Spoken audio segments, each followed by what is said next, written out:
qui est un segment micro, hein, parce que tout le long un peu du PLE, on a moussé le fait que Triple H allait avoir une annonce historique, tabarouette, ça allait être incroyable, il vient dans le ring encore, qu'est-ce qu'il va nous annoncer? Là, on commence le segment, tabarouette, il y a une nouvelle ceinture sur la table. Là, t'es un petit peu content, mais là, en dessous de la ceinture, tu vois qu'il y a un logo. C'est Crown Jewel. Là, t'es comme, non. C'est ça pour Crown Jewel? C'est vraiment ça? Fait que là, ben, évidemment, il nous dit que le prochain PLE, c'est Crown Jewel. Un peu comme les derniers, on va pas le couvrir, nous, de notre côté. Celui-là. Pour des raisons qu'on connaît, là. Ouais, pour des raisons un peu claires, c'est dans un pays qui est pas les meilleurs droits pour les humains. Moi, j'ai senti un Triple H business. Un Triple H qui était pas là pour de cœur. Un Triple H qui était là pour. Parce qu'il nomme Crown Jewel, il y a eu des bouts et il y a no sell complètement. Ouais. Les huées. Puis lorsqu'on montre la ceinture qui finalement va être remportée, parce que, tu sais, on dirait c'est ça. On dirait que Crown Jewel, c'est comme dit. On a une checklist d'affaires qu'on veut, parce que c'est comme un deal sur 10 ans là, qu'à l'époque Vince avait négocié. Fait que tu sais, ils ont eu le plus gros Royal Rumble que jamais. Tu sais, on dirait qu'ils ont comme tout le temps une version d'un des pay-per-views. Taker contre Goldberg, on veut quelque chose exact. de. Et probablement que le dernier. Ouais, exact. Puis probablement que le dernier Crown Jewel qu'il va avoir, ça va genre filer très WrestleMania. Là, genre. Tu sais, je sais pas. Tu sais, on a même eu comme un lutteur qui vient de cet endroit-là, qui a été buildé, puis qu'on revoit plus jamais, qui est dans un Performance Center.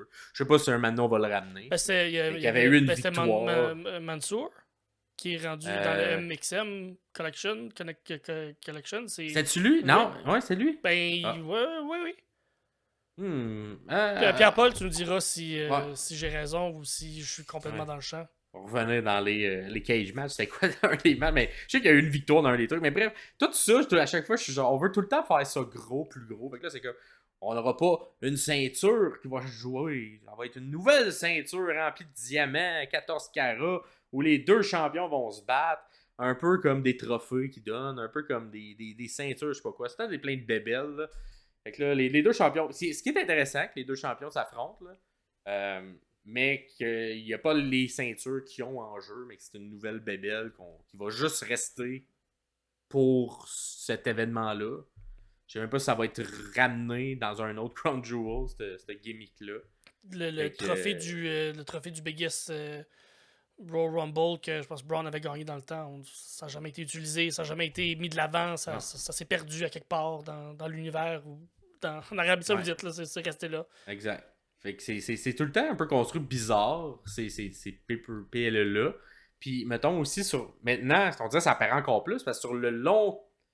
Tu sais, la WWE a des longs actes narratifs maintenant, sur le long terme. Puis, tu sens vraiment que ça fait pas de sens, ce pay-per-view. Tu sais, que t'es peut-être éventuellement Gunther contre Cody. Ou peut-être Sami contre Cody. Sami contre Cody ferait plus de sens. Mais après, le segment qui suit ça, c'est Gunther qui tease peut-être un match contre Goldberg, parce que Gunther qui vient interrompre Triple H, puis il vient faire une genre de promo. Ça, c'était excellent, par exemple. Gunther, là, au micro, man, il y a un côté très méta, heel, que j'aime beaucoup, là, parce qu'on se souvient qu'il a dit que son lutteur préféré à Bret Hart, c'était Goldberg, pour s'attirer du hit à ce moment-là. Et là, il y a Goldberg devant lui, puis il fait « Hey, j'ai menti. Pas vraiment toi mon lutteur préféré. » T'es un one-trick pony, puis j'espère que... Il a dit la phrase « J'espère que tu vas être un... J'espère que t'es un meilleur père que t'es lutteur. » Puis ça... Puis non, mais également, genre, anyway, tu sais, moi, en tant que lutteur, j'ai pas 3 minutes à perdre contre toi. Genre, en voulant dire que tous ces matchs sont pas longs, puis c'était la même... Tu sais, plein de belles petites phrases qui, éventuellement, va choquer M. Bill Goldberg, qui aime pas ça se faire insulter à côté de son enfant. Fait qu'il saute la barricade, et là, tabarouette, toute la sécurité du monde arrive, veut les empêcher. Et pendant ce temps-là, qui en profite pas? Notre ami québécois montréalais, Sami Zayn, qui vient attaquer par en arrière. Un Gunther qui avait juste sa concentration sur Goldberg à ce moment-là.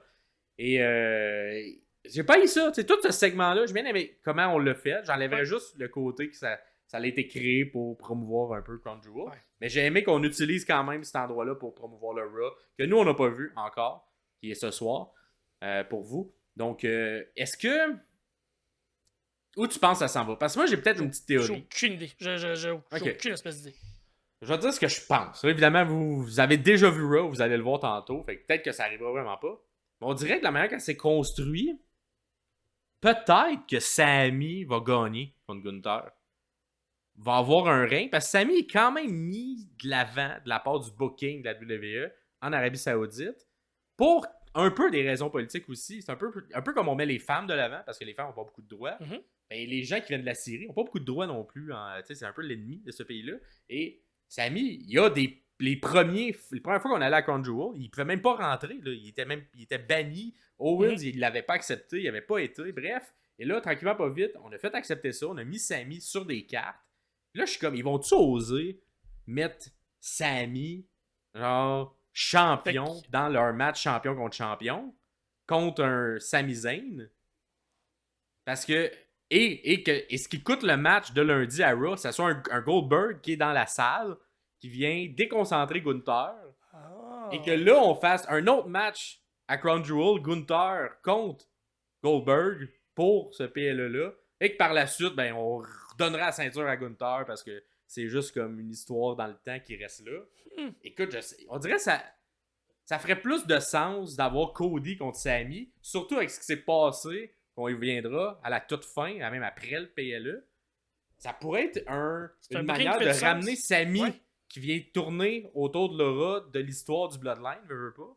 Fait que, on dirait, si c'est ça, je trouve que c'est bien exécuté. Mais si c'est on regarde le chemin puis que c'est Gunther contre Cody, je comprends pas pourquoi cet affrontement-là est pas plus mis de l'avant que ça puis qui fait juste être sorti out of nowhere. Ça fait tout du sens. Ça fait tout du sens. Puis je sais pas à quel point j'aime le booking, ce booking-là, mais ça veut dire qu'on abandonnerait l'Arabie aime ça avoir des vieux là, à la Goldberg qui viennent faire un dernier match là, dans leur PLE. Là. Fait que je suis comme, peut-être qu'ils vont peut-être que le dernier match de Goldberg va être là. Contre Gunther qui a pas de ceinture. Fait qu'on a pas de ceinture. Ouais. Puis ça mène aussi, si c'est ça qui arrive, on va aussi avoir un Jay et Sami qui viennent de remporter presque back-à-back une grosse ceinture, qui vont probablement avoir un truc, puis que là, ben, les deux étaient dans le Bloodline. Bref, je trouve que il y a comme un chemin logique, clair, facile à prendre, qu'on voit pas venir. Il y a de quoi là.